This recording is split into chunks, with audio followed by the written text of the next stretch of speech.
Сәлем, YouTube'да қарапайым экономика. Біз бүгін тек экономисттер арасында ғана емес, қарапайым ел азаматтары арасында қызу талқыға түскен Еуразиялық экономикалық одақ туралы, еліміздің экономикасына пайдасы мен зияны туралы айтамыз. Бұл тақырыпты барынша ашып, одақтың экономикамызға зиянын көрсету үшін мысалдар мен фактілерді ұсынамыз. Видео соңында қорытынды жасаймыз. Сол себепті видеоның соңына дейін көріп, лайк басып қоюды ұмытпаңыз. Сіз үшін бір ғана сәт, ал біз үшін әрбір лайк үлкен бақыт. Әуелі Еуразиялық экономикалық одақ туралы аз-кем ақпар бере кетсек. 1994 жылы Қазақстан Республикасының тәуелсіздігінің 3-ші жылы экономикалық даму жолымызды айқындайтын сәт жақындап келе жатты. Елде тауар өндірісі әлі жолға қойылмаса да, көршілес елдерде де экспорттық әлеуеті өте әлсіз болса да, сол кездегі президент Нұрсұлтан Назарбаев сол кездегі қоғам үшін біртүрлі түсініксіздеу болып көрінген экономикалық одақ құру туралы ой тастады. Ол бұл идеясын Ломоносов атындағы Мәскеу мемлекеттік университетінде айтты. Әрине, бұл идея ол кезде сәл ерсі әрі ақылға қонымсыз болып көрінді, себебі Назарбаев құрғысы келетін одаққа мүше болатын елдердің одақ құруға экспорттық әлеуеті тым әлсіз еді. Алайда Назарбаев идеясы ескерусіз қалмады. Ресей, Беларусь, Қазақстан арасында 2000 жылы экономикалық қауымдастық, 2010 жылы кеден одағы, 2012-де біртұтас экономикалық кеңістік құрылды. 2014 жылы 29 мамырда 3 ел президенті келісімшарттарға қол қойып, 15 жылдың 1 қаңтарынан бастап Еуразиялық экономикалық одақ құрылды. Одақта әу баста 3 ел, Ресей, Белоруссия, Қазақстан болған. Алайда одақ құрылғаннан кейін 2 айдан соң Армения, 5 айдан соң Қырғызстан Республикасы да одаққа қосылды. Сол кезде бұл одаққа қарсы болған топқа бұл саяси немесе әскери одақ емес, тек экономикалық одақ деген уәде берілді. Алайда одақ құрамындағы елдер мен олардың экономикалық әлеуетіне қарамастан барлық елдердің құқығы тең болады десек те, бұл одақтың ресми тілі орыс тілі болып қабылданды.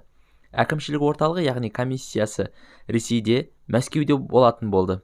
Ал соты Белоруссия астанасы Минск қаласында орналасты. Ал енді одақтың нақты жұмысы жайлы, экономикамызға нақты әсері жайлы айталық. Одақ құрыларда ел үкіметі бизнеске пайдасы зор болады. Енді Қазақстанда тауар өндіретін кәсіпкерлер үшін 180 миллион халықтан тұратын нарық ашылады деп мақтанды. Ал нәтижесі қалай болды деп ойлайсыздар?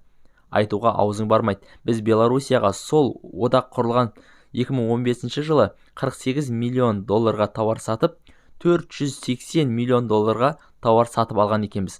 Айырмашылық 10 есе. Ал Арменияға 3 миллион долларға тауар сатамыз да, 6 миллион долларға тауар сатып алған екенбіз. Импорт экспорттан 2 есе көп.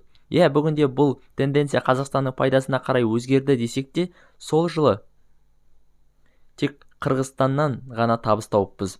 400 миллион долларға тауар сатып, 170 миллион долларға тауар сатып алыппыз. Ал Ресейге 5 миллиард долларға тауар сатқанбыз, 11 миллиард долларға тауар сатып алған екенбіз.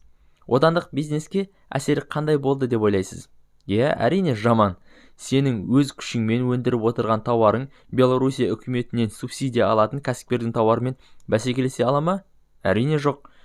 Елде тауар өндіруші кәсіпкерлердің басты бәсекелесі басқа бизнесмендер емес, Ресей мен Белоруссия үкіметі болып тұр. Мысалға, Қазақстанда дәл қазір тауық өсіріп жұмыртқа сату саласына басы істейтін, ақшасы бар адам бармайды, себебі Ресей мен Белоруссияның алпауыт құс фабрикалары өз елдерінен субсидия ала отырып, бұл нарықты және ондағы бағаны өздеріне қолайлы деңгейде ұстап тұр. Ал ел үкіметі оларға бөгет жасамайды. Неге? Себебі біз бір одақтамыз. Өз өндірушіңді қорғай алмаса, шекараның не керегі бар? Шекара бұл тек қарулы соғыстан ғана емес, экономикалық соққыдан қорғанатын қалқан екенін ел үкіметі қашан түсінеді? Осы жерде бір сұрақ туындайды. Егер біз бір одақта болсақ, шектеусіз тауар айналымына келіскен болсақ, неге Ресей Қазақстанға қант сатпай қойды? Олар неге заңсыз шектеу қояды? Бұл сұраққа Ресей үкіметі бұл Ресей Федерациясының мемлекеттік мүддесі, ал келісім шартта одақтағы әр ел өз мүддесін қорғай алады деп жазылған, деп жауап берді. Мойындау керек, өте керемет жауап. Ресей өз мемлекеттік мүддесін қорғайды, ал біздің кәсіпкерлер жем болып жатса да, үкіметіміз ұлттық мүддеміз деген сөзді айтпайды. Екінші, біз бұл одақ арқылы Қытай, Шығыс Азия елдері мен Еуропа арасында көпір боламыз деп уәде берілді. 7 жылдағы жетістігіміз сол Қытайдан келген тауардың қаптамасында Владивосток деген жазу тұрады. Яғни қазір тауар Қытайдан теңіз арқылы Ресейдің Владивосток портына келіп түседі, ал содан соң Ресей арқылы Қазақстанға келеді. Неге? Себебі біз бір экономикалық одақтамыз ғой. Үшінші, осы одақ заң талаптары орындалған соң елге шет елден инвесторлар мен олардың қаражаты ағылады. Себебі Қазақстанда тауар өндіру тиімді болады, оны сату логистикасы да еш кедергісіз болады деп уәде берілген еді. 7 жыл өтті, нәтижесі қандай болды? Әрине, ешкім Қазақстанға өндірістік салаға инвестиция құйған жоқ. Неге екенін түсіну үшін өзіңізді өте бай шетелдік инвестор ретінде сезініп көріңізші. Мысалға, сіз норвегиялық бай инвесторсыз. Қазақстан Ресей мен Белоруссияға, Армения мен Қырғызстанға еркін тауар сатады. Алғашқы екеуі санкцияның құрсауында, олармен байланысу тым қауіпті. Армения соғыста жеңілген, бейшара халде.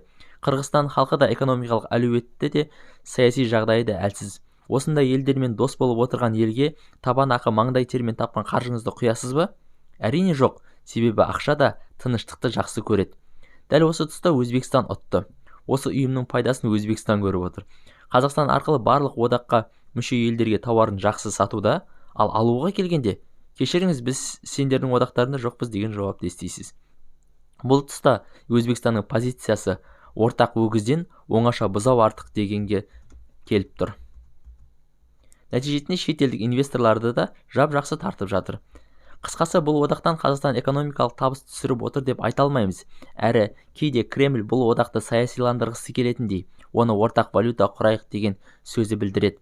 Бұған жол беруге болмайды. Бұл одақ саясиланса, бізді егемендіктен де айыру мүмкін. Осының өзінде Ресейдің санкциясы үшін одақтағы барлық елдер таяқ жеп отыр. Ал Ресей еш ұялмастан көрпені өзіне қарай тартады. Мысалға, одақтың салық түсірімдерінің 85%-ын Ресей, 7%-ын Қазақстан, 5%-ын Беларусь, ал қалған 3%-ын Қырғызстан мен Армения бөліп алады. Сондықтан да бізге бұл одақтан еш шусыз, тыныш қана шығып кету керек. Себебі Ресеймен экономикамыз байлаулы. Мұнайымыздың да 80%-ы Ресей арқылы әлемдік нарыққа шығатындықтан олармен мүлдем сауда қатынасын тоқтатуға болмайды. Дәл осы экономикалық салаға келгенде оларға еш кектенуге болмайды. Керісінше, Ресейге салынған санкциялар Қазақстанға берілген мүмкіндік еді ғой. Әттең-ай, зырғып өтіп жатқан экономикалық мүмкіндіктер дейсің де, осыны пайдалана алмадық қой. Қарапайым экономика арнасы, көріңіз, тіркеліңіз, лайк басыңыз. Тақырыпқа қатысты пікірталасқа комментарий бөлімі сіздер үшін ашық. Ой білдіріңіз. Арнамыздағы басқа да қызықты экономикалық видеоларды көріңіз. Аман, сау болыңыз.